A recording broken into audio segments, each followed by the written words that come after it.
Oh.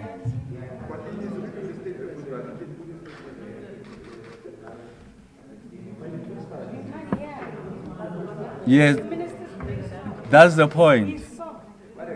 That's the point.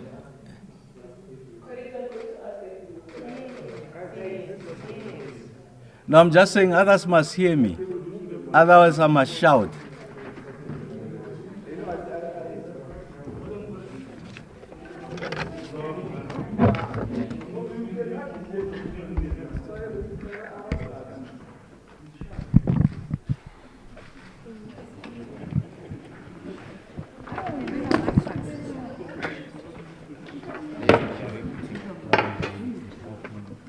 So.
I'm good to go. You must give me an indication if I can start.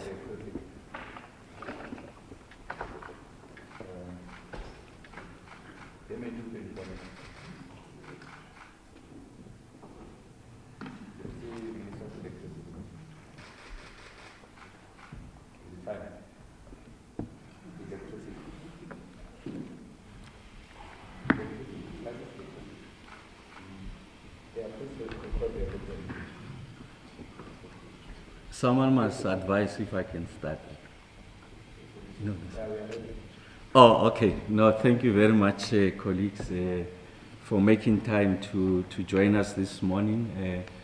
I think the intention of the briefing is to give you a comprehensive overview of what has been our findings when we visited the 15 power stations across the length and breadth of our country, primarily located in Mpumalanga. I'm sure you know that a significant proportion of our coal-fired power stations are located in Mpumalanga. I think of the total fleet that we have visited, 11 of those are located in Mpumalanga. And just to give you a sense, I mean, I'm talking about 15 of these stations plus Kubek, which is our only nuclear power station rather. And just to thank the members of the media who were able to join us on the visit to a power station, because we had committed when the ministry was introduced by President Ramokgopa that we'll do everything possible to make sure that there's high levels of transparency in our communication to the state of the grid, the generation site in this instance, to the whole country, so that there's a better appreciation of the extent of the challenge or the crisis that is confronting us. So I'm going to map and take you through what these observations are. And there are very difficult and hard choices that have to be made going forward into the future, into the immediate, medium and long term. And let me hasten to mention that I will be presenting the more detailed comprehensive report to Cabinet. I'm saying more detailed because in that presentation to Cabinet, I'll be mapping out what the choices are that stands before us in order to resolve the load shedding question. But for purposes of this media briefing, communicating to the country, I'm going to, in the course of this presentation, just take you through what some of the options are before you without necessarily stating what the preferred option is, because that's the option, a determination that will be made by the Cabinet. But essentially what is confronting us is the need for us to ensure that everything that we do is in favor of South Africa and her people. So there are overriding considerations outside, if you like, the narrow confines of what is it that Eskom can offer, but more broadly the conversation is about what is in the best interest of the country to get the economy going. And that conversation essentially is going to be superior or more significant than just a conversation about Eskom. So that's the point I want to put it out there. So it's not about how you preserve, protect, enhance essentially the balance sheet of Eskom, but it's to make sure that we get sufficient electrons to power the economy and ensure that we resolve load shedding in our country. And let me also just say from the onset that I'm particularly grateful at the support that we've received from Minister Godan throughout all the power stations, all the visits were with the Department of Public Enterprise. It's a very powerful message there because it's an illustration of a joined up government. Just an appreciation that it is important that all the key players in the energy ecosystem are working together to ensure that we address this question. And these observations, I'm confident that are shared by our colleagues at the DDG level, who have been very kind enough to join us at all the visit to the power station. And the other remark just to make at the onset is to thank the board of Eskom. This is men and women with the impeccable track record as entrepreneurs, business leaders, academics, people who have nothing to offer but their expertise, the skill and time to ensure that the country comes out of a very, very difficult situation. So I want to extend my appreciation to Chairperson of Eskom, Mr. Makwana, for making it possible that every step that we're taking, we're able to take with us the people of Eskom, the board in this instance, because I think whilst the board performs the fiduciary duties, responsibilities, responsible for the overall strategy of Eskom, and the executive authority performs different functions, the DPE in this instance, Minister Godan is the shareholder representative, the Minister of Electricity is charged with the responsibility of reducing both the intensity and regularity of load shedding. We have been working together in this exercise, so I'm very grateful about what we've been able to achieve out of this exercise. So what is the question that is confronting us? So essentially we have a situation in the country where demand far outstrips supply, and we know that the supply essentially comes from the installed fleet of Eskom, over 52 gigawatts of generating capacity that has been installed in Eskom. And we know that if you like, the energy availability factor, that is the efficiency of the operations of this fleet, is now standing on average at about 53%, and that explains why there's that gap, if you like, the deficit between the generation and the demand. And the quest that we are trying to do is to close that gap. Our initial computation suggests that we need something in the order of magnitude of about 6,000 megawatts for us to be able to close the hours. You can see the gap there, the delta grows from 5,000 to 10,000 megawatts. So that's the scale or the magnitude of the challenge that is facing us. There are three ways of resolving this problem. The first one is to ensure that we ramp up generation capacity, and that explains the reason why we have been to Eskom, just to ask the question from the various station managers, what is it that your station is doing unit by unit to ensure that we ramp up this generation so that we are able to close the gap between generation and demand. And then the second option that you can do is to ensure that we bring down this demand. And we know that the system operator, essentially someone who looks after the interest of the grid, to address the low frequency, that is when demand far outstrips supply, to maintain the system at what we call 50 hertz, so that the system doesn't collapse. He introduces a mechanism that we commonly refer to as load shedding, essentially denying, if you like, the servicing of this demand. And that's why we are experiencing various stages of load shedding. So the other option that we can resolve this problem is to bring down demand. So like I said, the first option, ramp up generation. The second option, bring down demand. The third option is our preferred option, is that you do both. You ramp up demand and ramp up generation and reduce demand. But as you reduce demand, you don't undermine the ability of household to meet their daily needs. You don't undermine the ability of commerce and business to operate and meet their commercial targets, so that we get the economy of South Africa going. And we'll share with you what are those interventions that we propose to make on the demand side, so that we are able to balance the equation. There are easy wins on both sides, on the generation side and also on the demand side. I'll expand on what those easy wins are.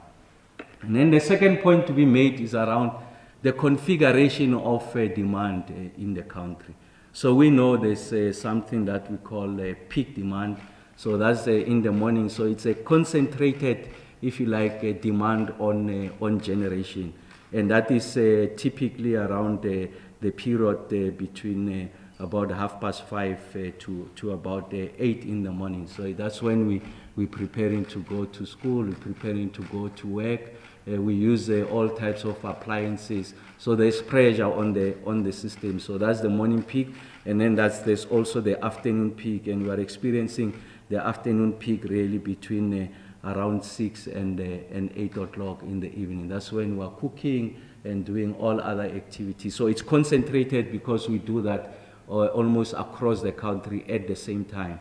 And that's an area that requires attention.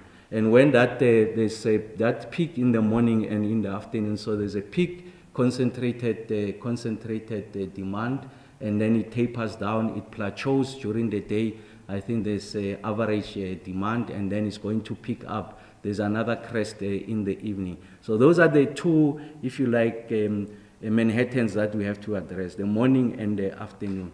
And how we do that, when the demand is not, the generation is not sufficient, Eskom runs what we call the picking plants. That's anchor leg, so that we are able to burn diesel to ensure that we close the gap on the demand, and we don't suffocate the South African economy.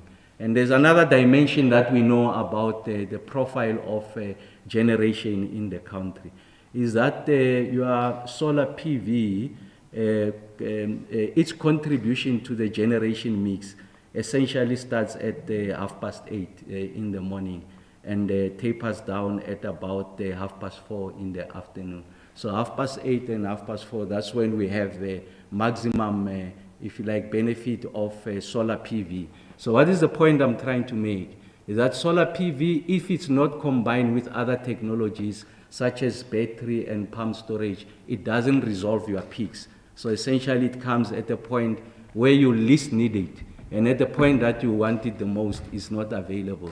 So the point I'm trying to illustrate there is that your base load, essentially, that is, in our instance, is coal and also nuclear at Quebec, is the one that helps us to address the peaks. And then in an instance where the deficit or the difference is acute, then we run the peaking plants. That's when we get to burn a lot of diesel so that we don't go to higher stages of load shedding. So I thought that I must just share that with you so that there's a great level of appreciation on the contribution of the various energy mixes from a generation point of view, or if you like, technologies that contributes to the generation side. So let me take you through what some of the key finding per stations are, and then I'm also going to make, if you like, general or transversal observations that requires our collective attention, and then also on some of those I'll generate with you for you what I call options or optionalities, without necessarily telling you what is the preferred option, because it's a purview of cabinet. I'll make the case there, and of course cabinet will make that determination. So we've categorized these 14 stations into what we call tier 1, tier 2, and tier 3. So why do we call them this other? What is the basis of that classification? The tier 1 power stations, first is that the capacity or installed capacity per unit is far greater than all the other units in the fleet of Eskom. The second one is that they are the newest of the power stations in the country. The third one is that they've got significant technology advances, and they are highly automated. And as a result, the ratio of units per employee is lower in these units compared to the much older units. And the fourth key feature of these tier 1 stations is that they are confronted with significant amount of emissions level when they got the permission to construct these power stations. I think the burden on reducing emissions has been overwhelming in comparison to the other stations. So that's the tier 1 station. Who are those tier 1 stations? The tier 1 stations is Kgosientsho and Medupi. And jointly, these tier 1 stations, they give us about 9,600 megawatts. Just to put that into context, so if you have installed a capacity of about 52,000 megawatts, so this is just shy of 20% of the installed capacity of Eskom is sitting with these 2 power stations.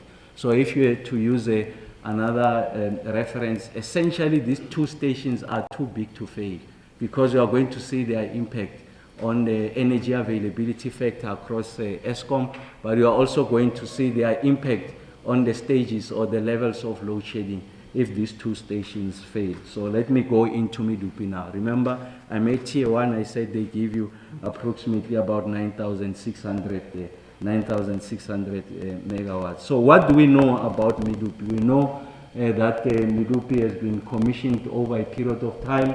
There's about 6 units there in Medupi. The first unit was commissioned in 2015, and the last unit was commissioned in 2021. So in terms of power station, this is exceptionally very, very young. The first of the units, as I speak to you, is about 8 years old. And generally, on average, the design life of these power stations is about 50 years of life. So that's the design life of these stations. And I just said the first unit of Medupi commissioned in 2015. So it's almost about 8 years old. So we know that Medupi, once when it's firing, it's got an installed capacity of 4,764 megawatts. So the units are operating, barring one unit, which is Unit 4. And this Unit 4 had failed. I think there was a fire in August of 2021. And what is regrettable is that this unit is yet to come back. And it's something that I'll speak to much later in relation to our outage planning, issues around outage slips, and I'll explain what the technical definitions are on that. Just make sure that I carry everyone with me in my presentation on what are the transversal issues with regards to planning. And these are issues that requires urgent attention, because they can help us to improve the performance of these units going into the future. And Medupi, as I speak to you, its energy availability factor is